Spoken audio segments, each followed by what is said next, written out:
Alegoría mexicana.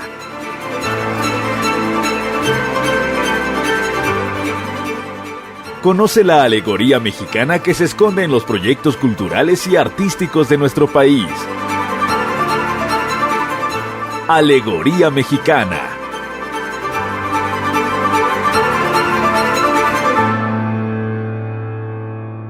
Muy buenas tardes, tengan todos ustedes. Yo soy Marlene Logo y estás en tu programa Alegoría Mexicana. El día de hoy tengo una invitada muy especial que se dedica a la gestión cultural. Es una consultora que es reconocida a nivel nacional e internacional. Con nosotros, la maestra Sandra Ontiveros. Muchas gracias, maestra, por estar aquí con nosotros. Gracias por la invitación. Maestra, pues nos da mucho gusto que esté con nosotros porque en estos tiempos en donde la cultura está teniendo pues algunos contratiempos, quizá de presupuestos, de financiamiento, pero sobre todo el que hay artistas que no saben cómo presentar proyectos, cuál es la importancia de la gestión cultural. ¿Cómo es que usted se acerca al mundo cultural? Yo estudié la licenciatura en la Esmeralda, estudié la licenciatura en grabado. Después de que salí de la universidad siempre me ha gustado, ¿no? La cultura, siempre me ha gustado el arte. Pero cuando salí de la universidad, pues en realidad terminé trabajando en diseño, marketing y publicidad. Y justamente, que fue muy curioso, en ese medio fue que conocí yo a la gestión cultural. Y por ahí se fue dando el caminito. Estuve trabajando también con la cooperación española, justo en términos de formación en gestión cultural. Y por ahí fui andando pues hasta ir aprendiendo sobre la marcha, ir aprendiendo formalmente y pues generar una trayectoria que me ha permitido conocer a muchos artistas, muchas instituciones, trabajar con la iniciativa privada, con el gobierno, con las organizaciones independientes, con los artistas. Y pues mi interés siempre ha estado allí, ¿no? Nada más que pues por razones que ni yo conozco, se me fue dando esto de la gestión cultural y es un mundo que descubro que es muy útil. Me gusta ser parte del ecosistema de los agentes culturales de alguna o de otra manera. Maestra, la gestión cultural para los artistas que están con nosotros, escuchándonos, o nuestro público en general, es una de las áreas dentro de la cultura que es nueva en nuestro país. Si bien en algunos aspectos importantes, la gestión es una forma de decir que es la forma de administrar en cierta forma los espectáculos, los eventos, el difundir, pero no solamente desde una parte administrativa, sino también meter un contexto artístico, ético. Desde su perspectiva, ¿cuál sería la definición de gestión cultural? En realidad yo creo que es una parte difícil de definir porque ha cambiado a lo largo de los años, ¿no? Si bien es cierto, la gestión se generó prácticamente por encargo en la década de los 80, cuando se transforma el financiamiento para la cultura en gran parte del mundo y que ha tomado de otras disciplinas herramientas para poder trabajar y ponerlas al servicio de la cultura. Creo que más que una definición, me gustaría más platicar de la gestión cultural en términos de articulación. Creo que dentro de todo el ecosistema cultural y de los agentes culturales existentes, la gestión ha servido para articular, para entretejer, para elaborar redes, para consolidarlas, para establecer una mejor comunicación entre todos los que colaboran dentro de la cultura, no solamente la parte creativa, ¿no? Los artistas, sino también funcionarios, administradores, gente de otros campos que en un momento determinado se parecían alejados, ¿no?, de la cultura y que vemos que no lo son tanto. Usted tiene una tesis que realizó precisamente sobre la gestión cultural. En esa tesis, ¿cuál es su planteamiento respecto a este tema? Pues justo esa tesis fue una tesis de maestría que hice en la Academia de San Carlos y que se convirtió en una especie de manual para proyectos culturales para artistas. No, mi preocupación siempre ha sido que los artistas estén bien informados, que sepan lo que pasa a su alrededor, que estén enterados de las políticas públicas, que sepa cómo se maneja todo el entorno, de tal manera que en un momento determinado puedan tomar las mejores decisiones, ¿no? Ya sea en torno al financiamiento, al acercamiento con sus públicos, a la comunicación con ellos, a cómo pueden ir atravesando su trabajo en otros campos, que no se sientan aislados, ¿no? Que no sientan que es un trabajo por el cual han invertido mucho tiempo, mucha energía, por el que se apasionan y que después no pueden vivir de él, ¿no? Entonces eso a mí me ha ocupado en términos de estudio, de aplicación, de acompañamiento durante muchos años. Y me parece muy importante que todo el gremio artístico pues esté al día, ¿no? Que tenga esas herramientas, que le procuren un mejor trabajo, que le procuren una estabilidad y sobre todo que le procuren también una muy buena comunicación con toda la sociedad, porque creo que su trabajo es muy importante. Maestra, ¿por qué cree que es importante retomar algunos aspectos como la difusión y la promoción cultural de los artistas, de los proyectos? Porque a veces creemos que los artistas, bueno, no necesitan, por ejemplo, de estas cuestiones de difusión, y creo que es una de las cosas en las que se puede apoyar más a los artistas, ¿no? Nosotros, nuestra labor como México Legendario es ayudar a promover justamente esos proyectos. Pero ¿por qué es importante que la ciudadanía haga conciencia que es importante compartirlo? Sí, yo creo que una de las cuestiones dentro del trabajo de cualquier creativo, de los artistas, es que se conozca, ¿no? Es una labor que me parece que de entrada no es trabajar para sí mismos, sino trabajar sin pensarlo, claro, sin que su objetivo sea la comercialización precisamente o el reconocimiento. Creo que todas estas manifestaciones tienen tantos beneficios para la sociedad como provocar el diálogo, reconocer al otro, dialogar con el otro, convivir, que son cosas que nos hacen mucha falta en los últimos tiempos y que el arte hace de manera prácticamente que natural, ¿no? Como que se le da a todas las manifestaciones artísticas provocar y detonar estas cosas a nivel social. Y me parece que dar a conocer el trabajo pues es justamente relevante para ver otras perspectivas, para tener otras miradas, para sentir de nuevo, ¿no? Porque también me parece que mucho de lo que ha pasado en las últimas décadas es que el sistema económico en el que vivimos cancela la parte de las emociones, ¿no? Nos convierte en trabajadores eficientes, eficaces, productivos, que tenemos que cumplir en ciertas horas, en cierto tiempo, para que se produzca más dinero, ¿no? Y esta parte de lo humano, de las emociones, de los sentires, de las conversaciones, de los otros, se ha ido perdiendo poco a poco y me parece que el arte tiene grandes posibilidades de hacernos recuperar eso y de volver a vivir esas cosas que de pronto, que están ahí, ¿no? Pero que se nos olvidan. Justamente lo que usted nos dice es siempre salvar esa esencia, ¿no? La calidad de la esencia y el contexto, el por qué el artista expone o expresa tal obra, tal pieza, tal obra, libro, todo lo que incluye la cultura. En estos temas usted ha acompañado a muchos artistas, ha acompañado a escritores, ha acompañado a personas que se dedican al teatro, pero creo que en este acompañamiento también es importante esa esencia humana, el que ellos se sientan motivados. La gestión cultural es lo que nos da acercarnos a ellos y que ellos sepan que en cuestión de organizar, de promover, de encontrar los espacios, de encontrar quizá el financiamiento, pues no están solos, siempre van acompañados y qué mejor de un gestor cultural. Desde su experiencia en todos estos años, ¿los artistas realmente se acercan a la gestión cultural o lo ven como que quisieran lucrar con su trabajo y entonces tienen como cierto rechazo? ¿O hay artistas que sí se acercan a la gestión cultural? ¿En qué momento ellos recurren a la gestión cultural? Pues yo creo que es parte también del proceso, ¿no? Una cuestión importante que creo que hay que considerar es que la gestión no la hace una persona sola, ¿no? Yo creo que la gestión es una herramienta de construcción de redes, de una construcción de relaciones en las que, claro que está el artista y que, por un lado, entiendo esta parte, ¿no? De no querer entrar al mundo de la vorágine de la comercialización, porque está, ¿no? Está allí.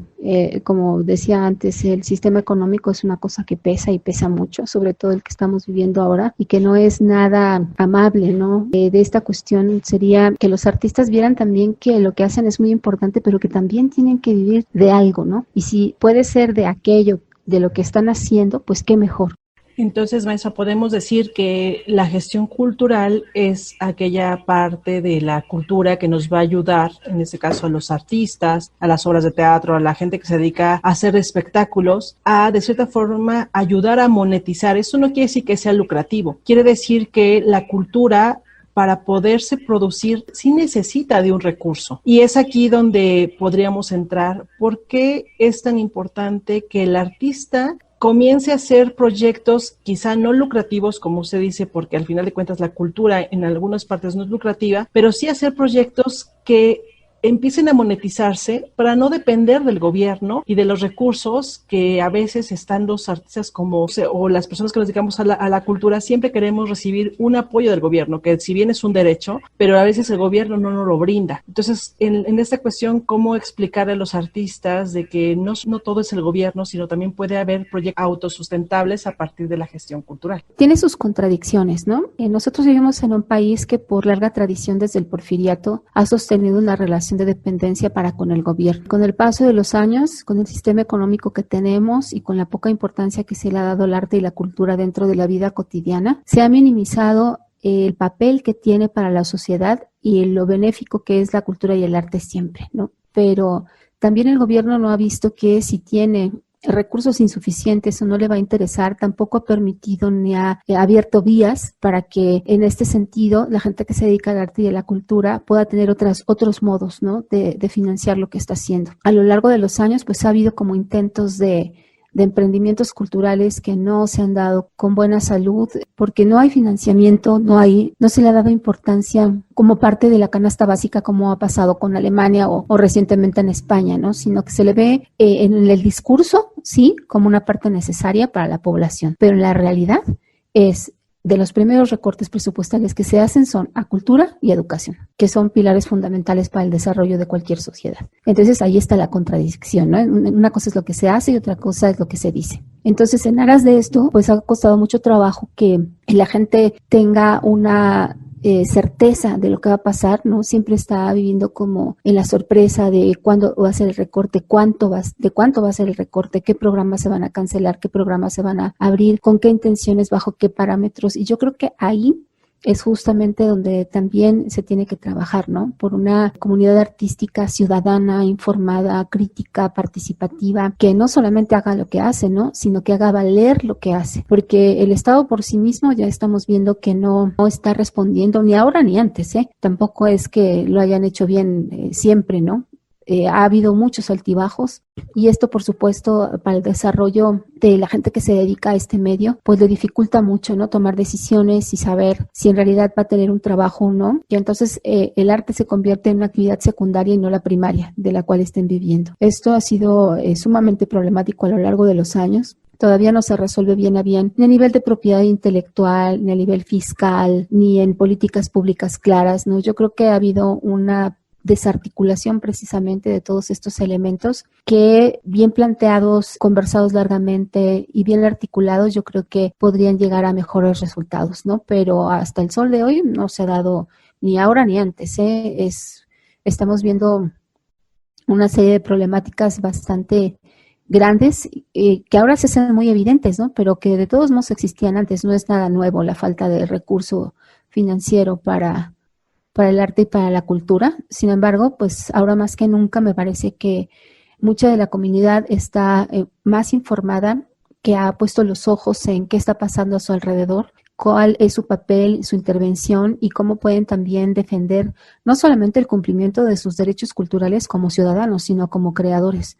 Me parece que todavía hay un largo trecho que trabajar y el cual es muy importante, ¿no? Que se empiece a elaborar y que se empiece a ver como una situación más clara, más firme, pero para eso claro que se necesita la colaboración de la comunidad artística y cultural, ¿no? Nadie puede defender lo que no le interesa, entonces yo creo que por ahí sería un papel muy importante y la gestión justo ayuda ahí, ¿no? Tener nociones de políticas culturales, de saber cómo se manejan los presupuestos, cómo le afectan al trabajo dentro de la cultura y del arte, por qué es importante que se siga haciendo esto, por qué tendríamos que estar muy vinculados en términos de educación, ¿no? Para la mejora de la vida de la sociedad mexicana. Muchas gracias, maestra. Bueno, ya volvemos aquí a Alegoría Mexicana con la maestra Sandra Ontiveros, especialista en gestión cultural. Ya volvemos, esto es Alegoría Mexicana.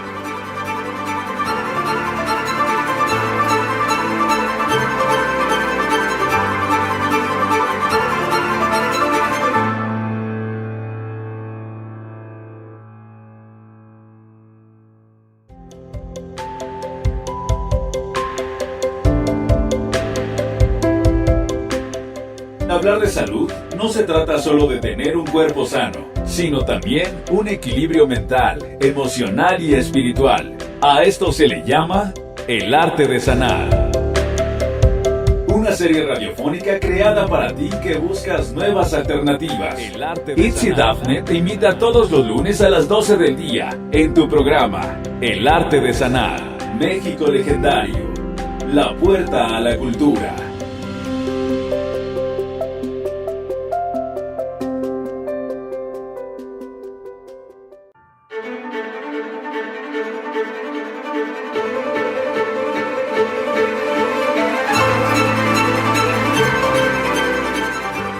Alegoría mexicana.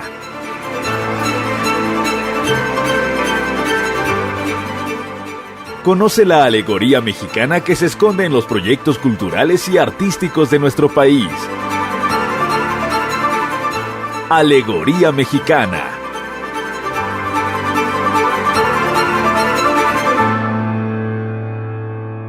Ya regresamos a Alegoría Mexicana. Estamos hablando sobre la gestión cultural, el cómo la comunidad artística puede acercarse a la gestión cultural como una opción para administrar, para organizar, para generar recursos, pero sobre todo para rescatar la parte creativa, para que sea reconocida en nuestro país esa labor de la parte artística, no solamente como una disciplina, sino también como un medio para generar recursos y para que los artistas vivan de lo que crean, de lo que hacen, y no verlo solamente como algo ajeno a un trabajo o una profesión. Eso es quizá lo que podríamos hacer. ¿Por qué es tan importante acercarnos a las políticas públicas culturales? ¿Y por qué es importante que los artistas conozcan de esto? Una cuestión importante de las políticas culturales es que pertenecen a las políticas públicas en general. Son herramientas que nos sirven para saber cuáles son las acciones y la dirección que va a tomar el gobierno en torno a la cultura,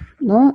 Tanto a nivel de infraestructura, presupuestos para proyectos, cuestiones legales, fiscales, etcétera, ¿no? Mucha de la política pública tiene que ver con la toma de decisiones en torno a las necesidades sociales. Y aquí hay que incidir en varios puntos, porque la política pública ha tenido, como había mencionado hace un momento, altibajos en torno a cómo se relaciona con la sociedad, qué tanta participación ha habido por parte de la comunidad artística y cultural en este sentido, que hasta ahora se evidencia y se da con mucha más fuerza, pero que no se había dado, justamente por esta idea de la dependencia de lo gubernamental, ¿no? Es decir, si el gobierno está ahí para darme, que no es así, ¿no?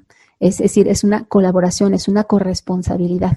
En tanto que yo como ciudadana voy y expreso necesidades, no sola, ¿no? Manejarse en individual también es un absurdo, sino como grupo social, manifestar ciertas necesidades para el desarrollo y para la mejora. No solamente es una mejora, digamos, porque los artistas se quieren hacer ricos o porque quieran tener privilegios, sino más bien porque su trabajo forma parte importante del desarrollo social, así como lo es la educación, la salud y todos estos rubros que la gente considera necesarios para vivir. También la cultura lo es, ¿no? Y en este sentido, pues cada gobierno ha diseñado desde hace varias décadas una política pública en torno a la cultura específicamente, ¿no? Cada sexenio nos dice, estos son nuestros objetivos, estas son nuestras prioridades, estas son las maneras en las que nos vamos a relacionar con la sociedad, y así es como se va a manejar a cultura en general a nivel nacional y a nivel local. Y desde hace varios años, programas especiales para cultura. Este año se llama Programa Sectorial de Cultura derivado del Plan Nacional de Desarrollo, nombre bien grande, pero se tardaron mucho, ¿no? en socializarlo. Era preciso que lo socializaran hace más de un año y pues apenas ha sucedido que lo publican. Es un programa un tanto desarticulado en tanto las necesidades sociales. Sí va muy, muy en línea del Programa Nacional de Desarrollo, ¿no? Con esta cuestión de la importancia de lo comunitario, pero no deja claras muchas cosas, ¿no? Está un tanto vago, no precisa la relación que tiene lo que va a hacer con el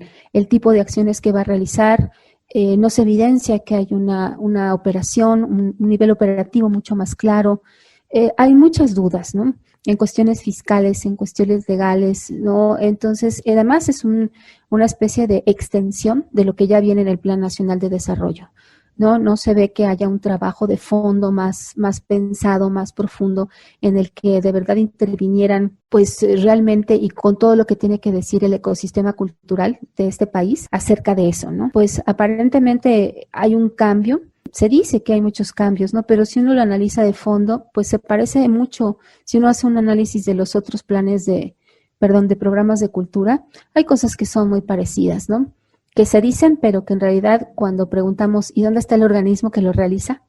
No existe, ¿no? ¿Y cuál es el tipo de operación o los pasos que yo tengo que seguir para lograr eso? Tampoco se dice, ¿no? Entonces ahí, pues, habría que establecer claridad, ¿no? Uno busca si hay algún organismo dedicado o hay algunas reglas de operación acerca de esto y pues no, verdaderamente es que es lo que se ha hecho y que se ha socializado más en el COVID. Hay algunos programas que dan pues algunos sueldos por proyectos, ¿no? Pero pues es una cosa muy, ¿no? Y entonces así es muy difícil evaluar algo, ¿no? Si está por buen camino o no. Y no sé, pues igual estoy pensando mal, pero si sospecho, pues es la manera en la que nadie puede reclamarme, ¿no? En la que nadie puede decir no lo hiciste bien, pues como no tenemos ningún referente, pues es más fácil decir lo hice bien a partir de la nada que lo hice bien a partir de algo que todo el mundo conoce.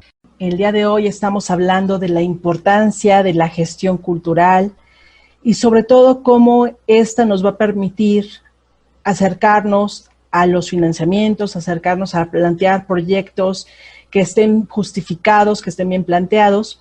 ¿Y quién mejor para explicarnos esto que la maestra Sandra Ontiveros, quien lleva muchos años en estos temas, en el tema de la gestión cultural, quien ha impartido cursos, talleres, ha dado clases en varias universidades reconocidas de nuestro país?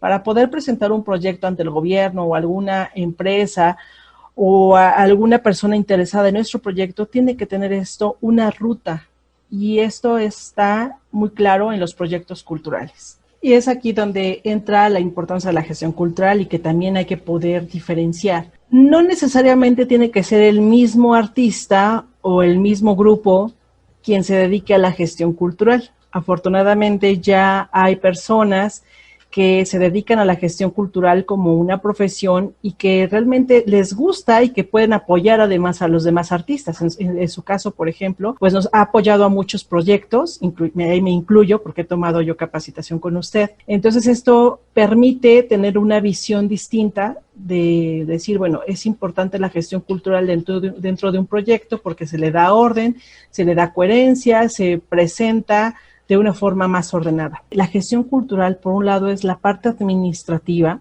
porque al final de cuentas todo proyecto tiene que entrar dentro de un sistema, al final ya sea gubernamental, ya sea privado, y es aquí donde entraría un poco lo que es la administración y dentro de la administración la planeación estratégica. Sí, claro, una cuestión importante es un gestor cultural. Yo siempre les he dicho a todas las personas a las que he tenido la oportunidad y la fortuna de capacitar, le digo, el gestor cultural es alguien que está detrás de bambalinas.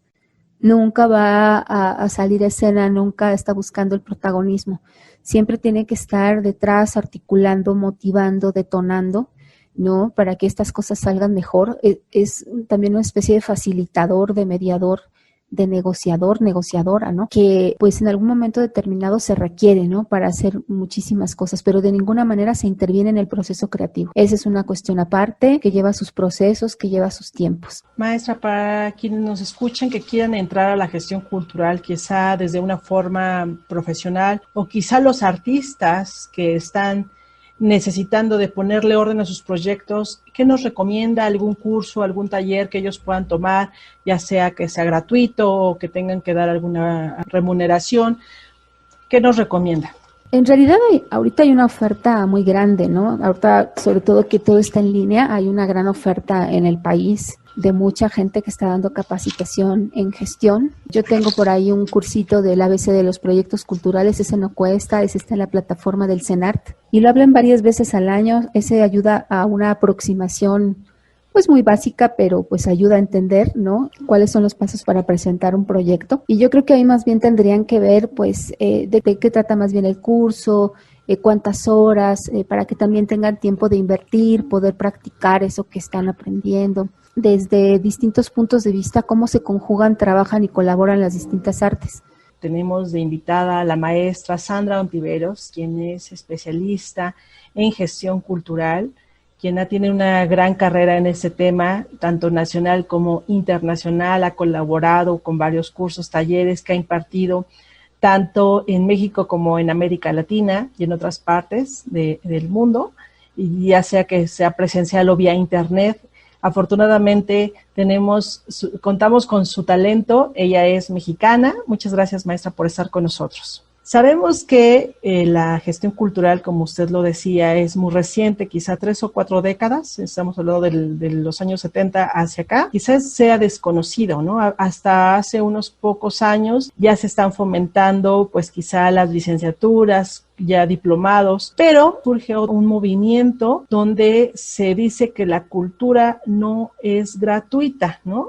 Nos estamos refiriendo a la economía naranja, que a mí me gustaría que usted nos hable respecto a esto, ya que usted está haciendo un doctorado en el INBA sobre arte e interdisciplina y justamente está haciendo un trabajo de tesis relacionado con este tema. ¿Qué nos podría decir sobre su trabajo que está realizando? He trabajado por varios años en los emprendimientos culturales en México y en general Colombia tenía un modelo distinto al nuestro, ¿no? La economía naranja es reciente, ¿no? Es de 2013. Esta se da a conocer porque el Banco Interamericano de Desarrollo publica un libro que se llama justamente La economía naranja, una oportunidad infinita. Sus autores son Felipe Buitrago, que es un personaje muy especial porque además él trabajó para el British Council de Bogotá durante muchos años y este modelo del Banco Interamericano de Desarrollo está muy basado en los modelos del Nesta, que es del Reino Unido y que justamente es un modelo bancario, ¿no? Felipe Buitrago es un académico y es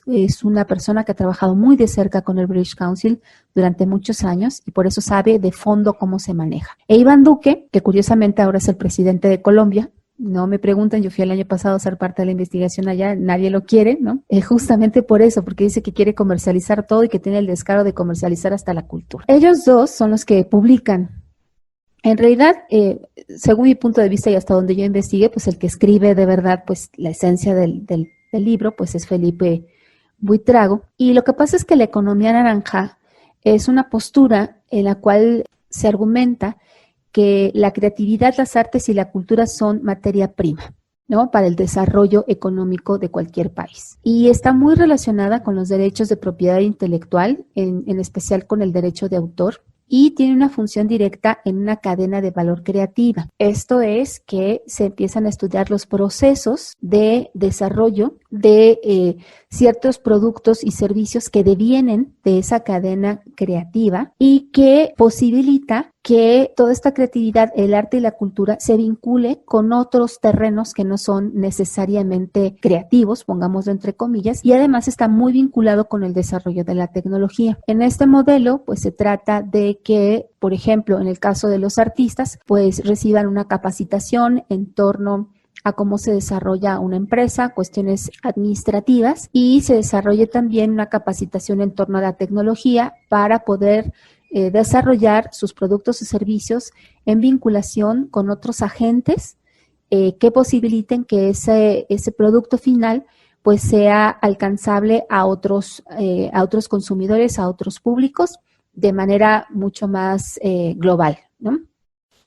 Esta propuesta pues parece muy interesante, ¿no? Porque parte de una capacitación de los rubros de cultura y de arte muy cercanos a este asunto de la propuesta del desarrollo de las industrias culturales y creativas, ¿no? De hecho, allá en Bogotá, pues hay distritos creativos, se hizo una categorización de las industrias creativas y culturales, lo tienen muy claro, pero también porque ellos fueron de la mano del British Council para desarrollar todo esto, porque Buitrago lo que es pues prácticamente el director del British Council en el área de desarrollo de economía creativa en Bogotá durante muchos años, estuvo trabajando, lo sabe muy bien, pero este modelo también requiere de la participación no solamente de los creativos, ¿no? Sino de la parte estatal para que tenga las leyes muy al día y las partes fiscales también muy al día.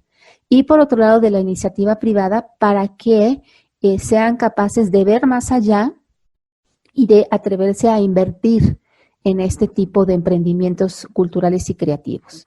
Entonces, esto en teoría pues suena muy bien, ¿no? Parece todo muy articulado, pero requiere que también todos los agentes involucrados estén relacionados e igualmente, como lo que habíamos hablado antes, se articulen, consensen, se generen leyes, se generen acuerdos y están muy implicadas, por ejemplo, en Bogotá, las cámaras de comercio. Aquí la Cámara de Comercio y la Cultura ni se miran, ¿no? De entrada ahí ya tenemos un problema para el financiamiento de todas estas cuestiones. Y hay muchas maneras, ¿no?, de financiar esto, pero tiene su problemática, ¿no? Tiene su manera de ver las cosas desde un aspecto bancario, ¿no? Recordemos de dónde viene, Banco Interamericano de Desarrollo, que es distinto al modelo que nosotros hemos llevado para el apoyo a las empresas, bueno, a los emprendimientos culturales y creativos, que es más cercano a la UNESCO, ¿no? Y que no es tan metodológico, que no lleva todo esto tan preciso, y que, pues bueno, si nosotros lo quisiéramos llevar a cabo, pues tendríamos un poco de problemas, porque habría que trabajar más en el sentido de reconocer la economía cultural, su vinculación con el arte y el patrimonio, con las industrias culturales convencionales, para dar pie a estas industrias creativas y la apertura de otras disciplinas para trabajar con gente que deviene de la parte creativa, ¿no? En este caso, por ejemplo, sería el arte y la cultura, que estarían muy imbuidos ahí, ¿no? Es un modelo que suena fácil, ¿no? Pero como he dicho antes, requiere otra vez de mucho trabajo previo. Evidentemente, aquí el papel del Estado se minimiza, es como un colaborador, hay que negociar más con la iniciativa privada y tener muy claro el modelo de negocios que se va a realizar. Y quizá volvemos a regresar a las políticas públicas, que es ahí donde quizás sea el problema de todos los males en este país con relación a la cultura, porque la economía naranja, si bien no es realmente una cuestión lucrativa, quizás sea una cuestión híbrida, donde no se pierde la cuestión ética del arte, de la cultura, de los proyectos, pero si bien para que sean atractivos hacia la cuestión comercial, porque sí hay una parte de ellos que hay financiamiento comercial y de la empresa. Pues yo lo veo no tanto como un híbrido, sino como un campo intermedio, en el que la economía naranja lo que hace es potenciar los emprendimientos culturales y creativos en función de su trabajo con otros agentes que no lo son, y en diálogo tanto con la parte empresarial como con la parte gubernamental, lo que le deja en teoría un mayor margen de decisión al emprendedor cultural y creativo. Eso es lo que sucede, pero de que necesita estos cambios en las políticas públicas, como mencionas, claro que sí tienes mucha razón, ¿no? Y en este sentido se tendría que evaluar. Perfecto, maestra, pues muchísimas gracias. Ya estamos por terminar este programa dedicado justamente a la gestión cultural y ya enfocándonos un poco más a lo que es los financiamientos y quizá como alternativa lo que es la economía naranja, que son cosas muy distintas. Por un lado están los gestores culturales, a lo mejor por otro lado está la parte del cabildeo, pero al final de cuentas el fin es muy similar, ¿no? El difundir, el transmitir, el promover la cultura mexicana y que realmente los artistas tengan opciones para seguir creando y sobre todo para hacer este tipo de proyectos que también les sirva como un autogenerador de recursos, ¿no? No solamente decir, bueno, me dedico al arte, pero aparte me dedico a otra cosa que sí me deja, sino que ser realmente integral. Claro, no son como distintas oportunidades, ¿no? Hay distintas vertientes y hay que buscar también, ¿no? Lo que queda ahora por hacer, pues, es establecer redes de colaboración, que hoy por hoy con pocos recursos es, pues, la manera en la que puede funcionar en esta situación precaria, ¿no? Y ya superado esto, pues se tendrían que ver otras posibilidades mucho más a largo plazo. Maestra, ¿algo más que quiera agregar? Pues nada, pues darles las gracias por haberme invitado para hablar de estos temas. Bueno, pues muchísimas gracias. Yo me despido, soy Marlene Logo. El día de hoy estuvimos hablando de la gestión cultural y de la economía naranja. Gracias a la maestra Sandra Ontiveros y estás en tu programa Alegoría Mexicana. Producción, Mario de la Fuente.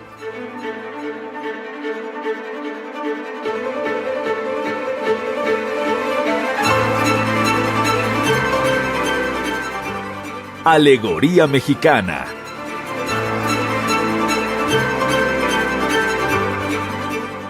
Conoce la alegoría mexicana que se esconde en los proyectos culturales y artísticos de nuestro país.